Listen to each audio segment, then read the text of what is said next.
ಕುರಿತ ಹೆಚ್ಚಿನ ಮಾಹಿತಿ ಪಡೆಯೋಣ ವಾಹಿನಿಯ ಪ್ರಧಾನ ಸಂಪಾದಕರಾದ ಹೊನ್ನಾಳಿ ಚಂದ್ರಶೇಖರ್ ಅವರಿಂದ. ಹೊನ್ನಾಳಿ ಚಂದ್ರಶೇಖರ್ ಅವರೇ, ಇದೀಗ ಸರ್ಕಾರ ಎಸ್ಐಟಿಯನ್ನು ರಚನೆ ಮಾಡಿದೆ. ಸೋಷಿಯಲ್ ಮೀಡಿಯಾ ಹೋರಾಟಕ್ಕೆ ಜಯ ಸಿಕ್ಕಂತಾಗಿದೆ. ಈ ಕುರಿತ ಅಪ್ಡೇಟ್ಸ್ ಏನಿದೆ?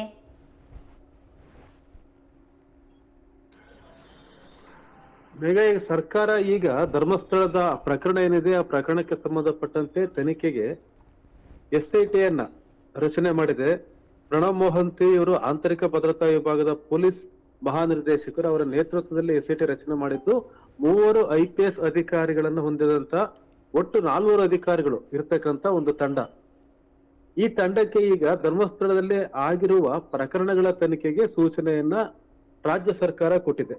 ಈ ರಾಜ್ಯ ಸರ್ಕಾರ ಈಗ ಮಾಡಿರ್ತಕ್ಕಂಥ ಎಸ್ಐಟಿ ವ್ಯಾಪ್ತಿ ಹೇಗಿರುತ್ತೆ ಅಂತಂದ್ರೆ ಯಾವ ಪ್ರಕರಣಗಳನ್ನ ಅವ್ರು ತನಿಖೆ ಮಾಡಬೇಕು ಅನ್ನೋದನ್ನು ಸಹ ನಿರ್ದಿಷ್ಟವಾಗಿ ಹೇಳಲಾಗಿದೆ.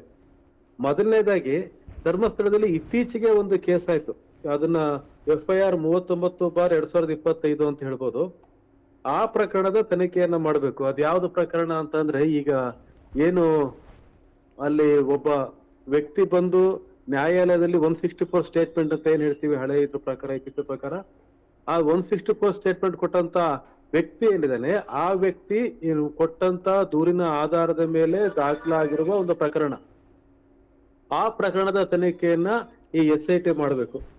ಮತ್ತು ಕಳೆದ 20 ವರ್ಷದಲ್ಲಿ ಧರ್ಮಸ್ಥಳ ವ್ಯಾಪ್ತಿಯಲ್ಲಿ ಮಹಿಳೆಯರ ನಾಪತ್ತೆ ಮತ್ತೆ ವಿದ್ಯಾರ್ಥಿನಿಯರ ನಾಪತ್ತೆ, ಅಸ್ವಾಭಾವಿಕ ಕೊಲೆ, ಅತ್ಯಾಚಾರ, ದೌರ್ಜನ್ಯ ಪ್ರಕರಣಗಳು 20 ವರ್ಷದಲ್ಲಿ ನಡೆದಿರ್ತಕ್ಕಂಥ ಪ್ರಕರಣಗಳು, ಅವುಗಳನ್ನ ತನಿಖೆ ಮಾಡಬೇಕು.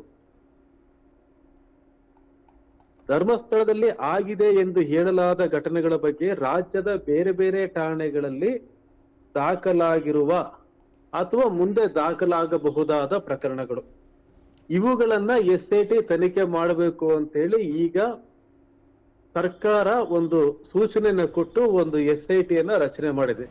ಈಗ ಈ SIT ತನ್ನ ತನಿಖೆಯನ್ನ ಆರಂಭ ಮಾಡಬೇಕಾಗಿದೆ. SIT ಮುಖ್ಯಸ್ಥರಾಗಿರ್ತಕ್ಕಂಥ ಪ್ರಣವ್ ಮೊಹಂತಿ ಅವರು ಇವತ್ತು ಬೆಳಗ್ಗೆ ಗೃಹ ಸಚಿವರನ್ನ ಭೇಟಿ ಮಾಡಿ, ಪರಮೇಶ್ವರನ್ನ ಭೇಟಿ ಮಾಡಿ ಅವ್ರ ಜೊತೆಗೆ ಚರ್ಚೆಯನ್ನ ಮಾಡಿದ್ದಾರೆ. ಮುಂದಿನ ದಿನಗಳಲ್ಲಿ ಇನ್ನೂ ಧರ್ಮಸ್ಥಳಕ್ಕೆ ಹೋಗಿಲ್ಲ SIT ತಂಡ, ಈಗ ಅಲ್ಲಿ ಸ್ಥಳೀಯ ಪೊಲೀಸರೇ ಆ ತನಿಖೆಯನ್ನ ಮಾಡ್ತಾ ಇದ್ದಾರೆ. ಈಗ ಪ್ರಣವ್ ಮೊಹಂತಿ ಅವರು ಪರಮೇಶ್ವರ್ ಅವ್ರನ್ನ ಪರಮೇಶ್ವರ್ ಗೃಹ ಸಚಿವರನ್ನ ಭೇಟಿ ಮಾಡಿದ್ದು, ಈಗ ಅವರು ಧರ್ಮಸ್ಥಳಕ್ಕೆ ಹೋಗ್ಬೇಕಾಗಿದೆ, ತನಿಖೆಯನ್ನ ನಡೆಸಬೇಕಾಗಿದೆ.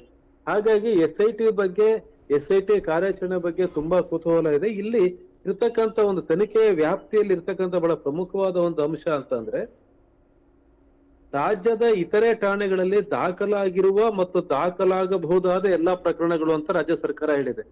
ಅಂದ್ರೆ ಇದುವರೆಗೂ ಸಹ ದೂರು ಕೊಡ್ಲಿಕ್ಕೆ ಹೆದರಿಕೆಯಿಂದನೋ ಅಥವಾ ಒತ್ತಡದಿಂದನೋ ಒತ್ತಾಯದಿಂದನೋ ಯಾವುದೇ ಕಾರಣಕ್ಕೆ ಮುಂದೆ ಬರದೆ ಹಾಗೆ ಉಳಿದಂತ ವ್ಯಕ್ತಿ ಈಗ ಬಂದು ದೂರನ್ನ ಕೊಟ್ರೆ ಅದನ್ನು ಸಹ SIT ತನಿಖೆ ಮಾಡಬೇಕು ಅನ್ನೋದು ಇದರ ಸೂಚನೆ ಆಗಿದೆ. ಯಾಕಂದ್ರೆ ಕೆಲವೇ ದಿನಗಳ ಹಿಂದೆ ಒಬ್ಬ ಮಹಿಳೆ ಬಂದು, ನನ್ನ ಮಗಳು 10 ವರ್ಷದ ಹಿಂದೆ ಕಾಣೆಯಾಗಿದ್ರು, ಅವರ ಅಸ್ಥಿ ಪಂಜರನ್ನು ಹುಡುಕೊಡಿ, ಅವರಿಗೆ ನಾನು ಕ್ರಿಯಾಕ್ರಮವನ್ನ ಮಾಡಬೇಕು ಅಂತ ಮನವಿ ಕೊಟ್ರಲ್ವಾ. ಹಾಗಾಗಿ ದಾಖಲಾಗಬಹುದಾದ ಪ್ರಕರಣಗಳು, SIT ರಚನೆ ಆದ ನಂತರ ದಾಖಲಾಗಬಹುದಾದ ಪ್ರಕರಣಗಳೇನಿದೆ ಅದನ್ನು ಸಹ SIT ತನಿಖೆ ಮಾಡಬೇಕು ಅಂತ. ಇನ್ನು 20 ವರ್ಷದಲ್ಲಿ ಆಗಿರ್ತಕ್ಕಂಥ ಮಹಿಳೆಯರು ವಿದ್ಯಾರ್ಥಿನಿಯರ ನಾಪತ್ತೆ ಪ್ರಕರಣಗಳು, ಅಸ್ವಾಭಾವಿಕ ಸಾವು ಪ್ರಕರಣಗಳು, ಬರೀ ಮಹಿಳೆಯರು ಮಾತ್ರ ಅಲ್ಲ, ಬೇರೆ ಅಸ್ವಾಭಾವಿಕ ಸಾವಾಗಿರ್ಬೋದು, ಕೊಲೆ, ಅತ್ಯಾಚಾರ, ದೌರ್ಜನ್ಯ ಆಗಿರಬಹುದು, ಅದನ್ನು ಸಹ ತನಿಖೆ ಮಾಡಬೇಕು ಅಂತ ಹೇಳಿದ್ದೆ. ಅಂತಂದ್ರೆ ಇದರಲ್ಲಿ ಸೌಜನ್ಯ ಪ್ರಕರಣ ಏನ್ ತುಂಬಾ ಚರ್ಚೆಯಲ್ಲಿದೆ, ಆ ಪ್ರಕರಣವೂ ಸಹ ಈ SIT ವ್ಯಾಪ್ತಿಗೆ, ತನಿಖೆ ವ್ಯಾಪ್ತಿಗೆ ಬರುತ್ತೆ ಅನ್ನೋದು ಈ ಆದೇಶದ ಮೂಲಕ ಗೊತ್ತಾಗ್ತಾ ಇದೆ. ಹಾಗಾಗಿ ಮುಂದಿನ ದಿನಗಳಲ್ಲಿ SIT ಯಾವ ರೀತಿ ತನ್ನ ಕಾರ್ಯಾಚರಣೆಯನ್ನ ಮಾಡುತ್ತೆ, ಈಗೇನು ಸಾರ್ವಜನಿಕರ ಒತ್ತಡ ಇತ್ತು, ಯಾಕಂದ್ರೆ ಒಬ್ಬ ವ್ಯಕ್ತಿ ಹೇಳಿದಾನೆ ಹಲವು ಶವಗಳನ್ನ ನಾನು ಹೂತಿದ್ದೇನೆ ಅಂತ ಹೇಳಿ, ಅದನ್ನ ಹೇಳಿ 15 ದಿನ ಆಗ್ತಾ ಇದೆ, ಆದ್ರೂ ಸಹ ಯಾಕೆ ಸ್ಥಳ ಮಹಜರಿಗೆ ಪೊಲೀಸರು ಬರ್ತಾ ಇಲ್ಲ ಅಂತ ಏನು ಸಾರ್ವಜನಿಕವಾಗಿ ಚರ್ಚೆ ನಡೀತಾ ಇತ್ತು. ಅದರ ಬಗ್ಗೆ ಈಗ SIT ಮುಂದಿನ ದಿನಗಳಲ್ಲಿ ಯಾವ ರೀತಿಯಾದಂತ ತನಿಖಾ ಹಂತಗಳನ್ನ ಅದು ಮುಂದೆ ಹೋಗುತ್ತೆ, ಈ ತನಿಖೆಯ ಸ್ವರೂಪ ಯಾವ ರೀತಿ ಇರುತ್ತೆ ಅದನ್ನೆಲ್ಲ ನೋಡ್ಬೇಕಾಗುತ್ತೆ. ರಾಜ್ಯದ ಜನತೆ ಕುತೂಹಲದಿಂದ ಕಾಯ್ತಾ ಇದ್ದಾರೆ. ಬೇಗ ಈ ಹಿಂದೆ